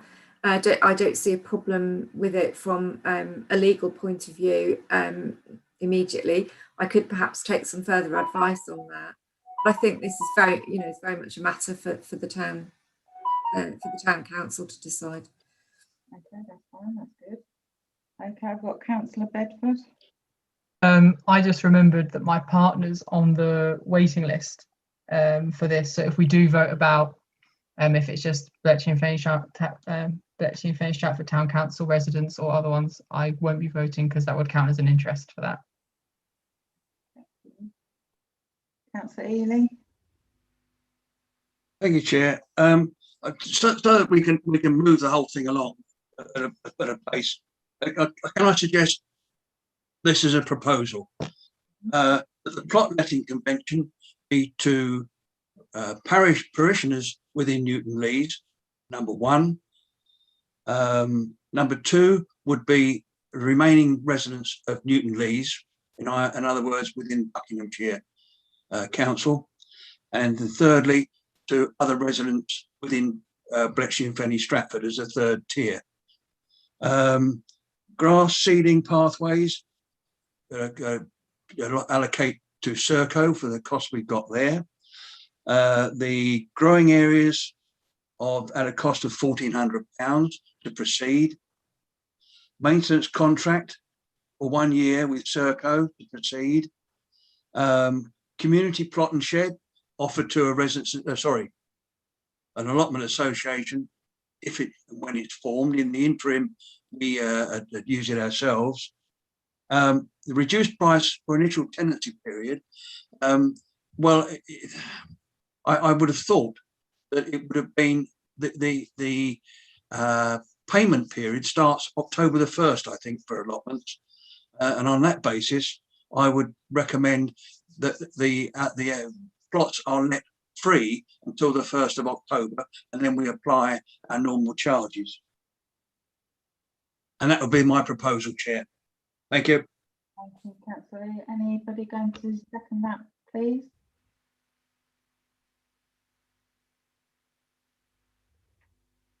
Would you consider an amendment, please?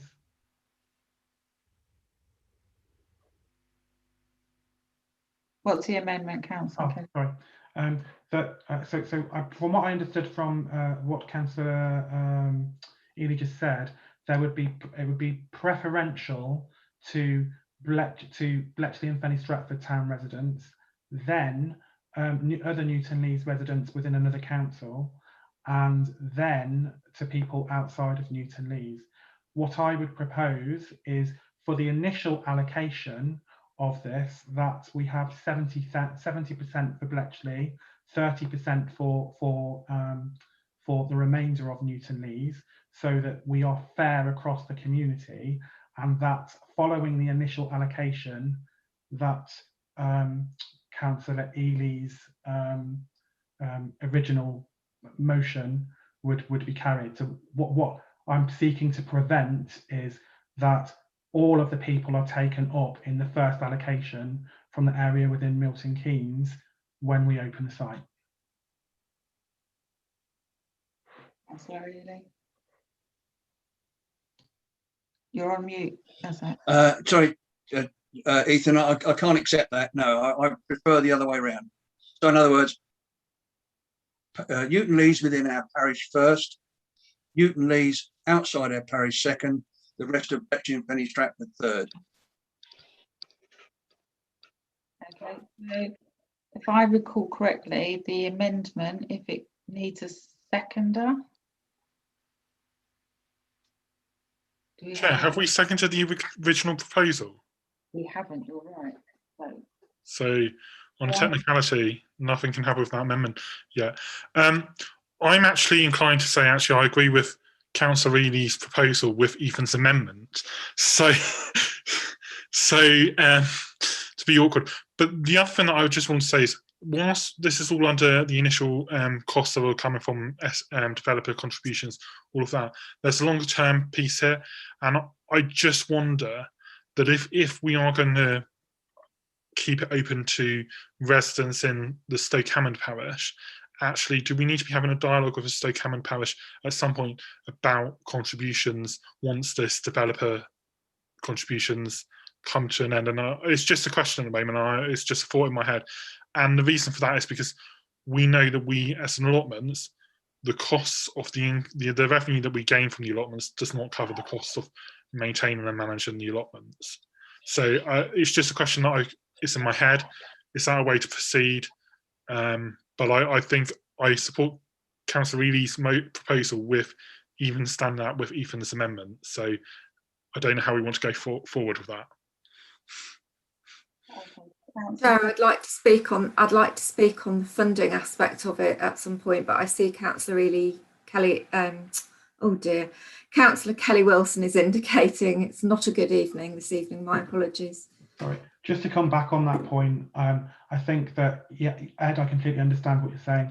Unfortunately, the parish of Stoke Hammond don't actually have any allotments within Stoke Hammond village, and previously they stated want to, even because I discussed this issue and whether we might want to sublet some of these to Stoke Hammond so that they can let them and it be on the same site.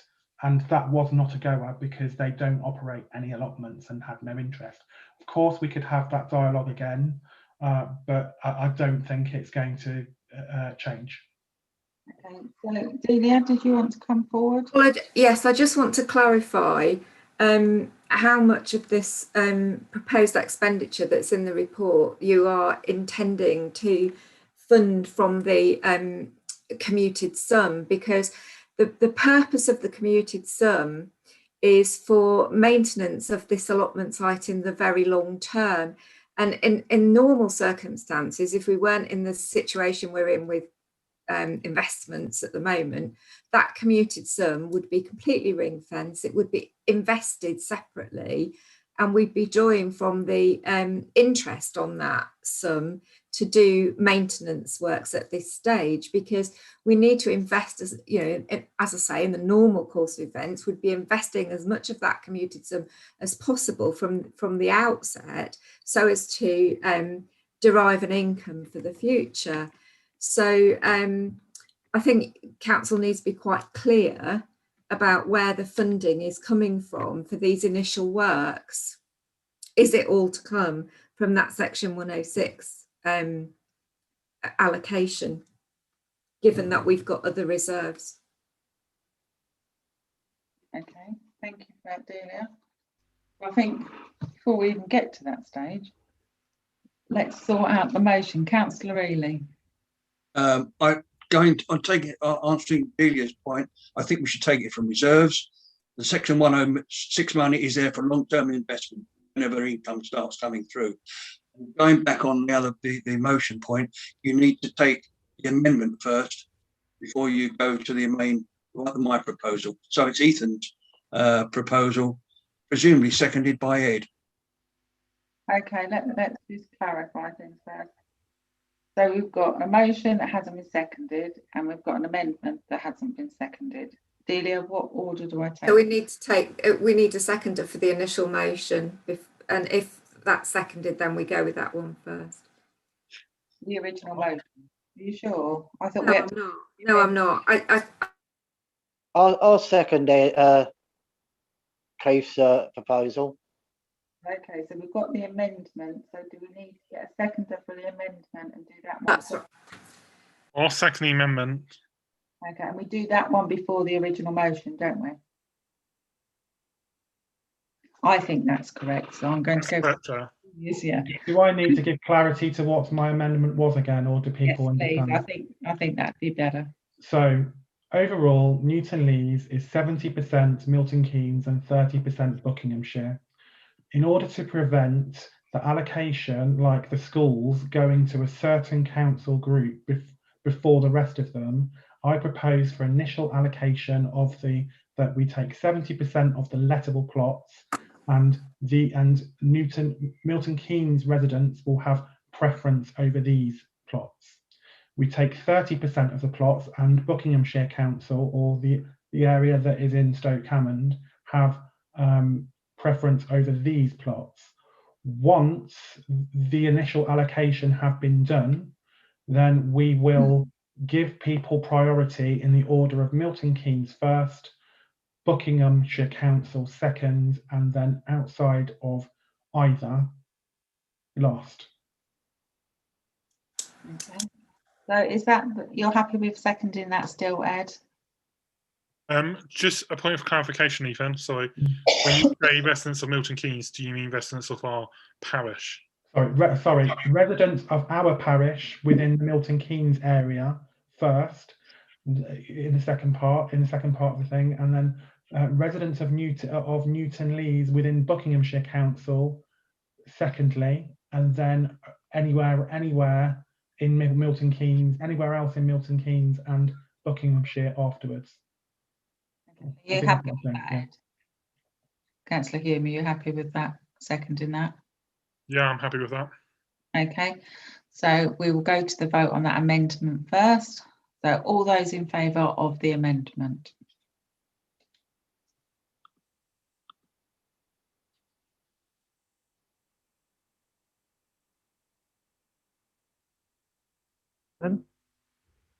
Right. Okay, have you got that? Yep, 7. Okay, so anyone against?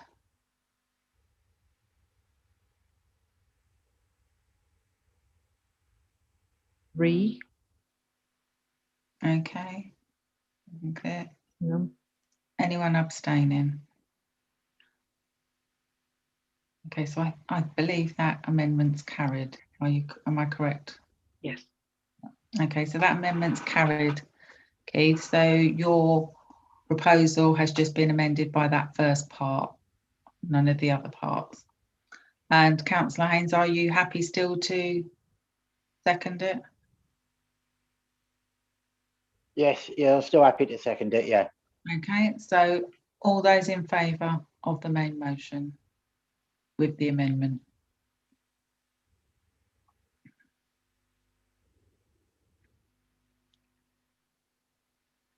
2, 3. Yep. Mm-hmm. Okay, good. Yep. Anyone against? There's nobody. So that motion is carried. Ask for a point of clarification. Yeah. On the first part of the resolution that's just been passed, when it comes to the third category of residents who'll be allocated plots, I think the wording of the motion was other residents of Buckinghamshire or Milton Keynes.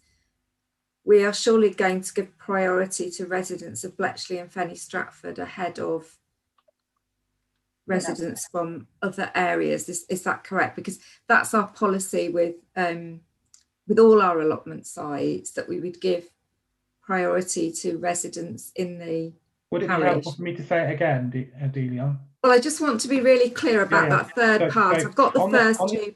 On the initial allocation, 70% is reserved to Bletchley and Fenny Stratford Town Council residents, 30% to Stoke Hammond Parish residents. Then, once everything has been allocated, we revert to Keith's original plan, which was Bletchley and Fenny Stratford Town Council residents first, Stoke Hammond Parish residents second, and anywhere else afterwards. Thank you for that clarification. I'm grateful. Okay. Now we are approaching 9:30 and we have a couple of items left on the agenda. I don't think these items are going to be quick items. Is there any items left on the agenda, Delia, that can be moved to our next full council meeting that are not critical? Yes, I mean, they're all important, but I believe that they can be moved to the next council meeting, which will be on, it's not too far away. Okay. And that's all the items that are left you're quite happy with to go to the next full council? It isn't that far. No, it's not far. Okay. So I'm going to propose that we do that because I think we need to give, in particular, 3 of the items a lot of attention, and we need a good debate on them. So that's my reason for proposing that we move them to next full council meeting. Do I have a seconder for that? Councillor Kelly Wilson. Thank you. Can I just ask a quick question? Yeah. When we said about the item stuff, were we including the item number 11, which we didn't? We wanted to put to the end of the meeting. Was that part of? Is that something? Can item 11 be pushed, Delia, or not? I believe it can. Yeah. So we will do it all right. Okay. So I've proposed it. We've got a seconder. All those in favour?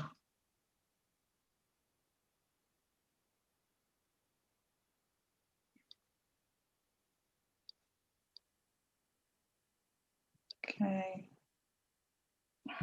Clear those, Jill? Yeah. Yeah. Anyone against? Okay. Clear that. And anyone abstaining? Okay, so that's carried. Okay, so I want to thank you for your time this evening. It has been difficult and I do appreciate that, but thank you for your time and patience. Delia, I'm sorry that you've had all these problems and hopefully we can... not ideal. We can pull it together between us. I think, to be honest, you're suffering from the problem that I had because your voice was going and coming. So I think it has something to do with that as well. But I appreciate it must have been difficult for you. So thank you, for persevering. Thanks, everybody. Thank you, everybody.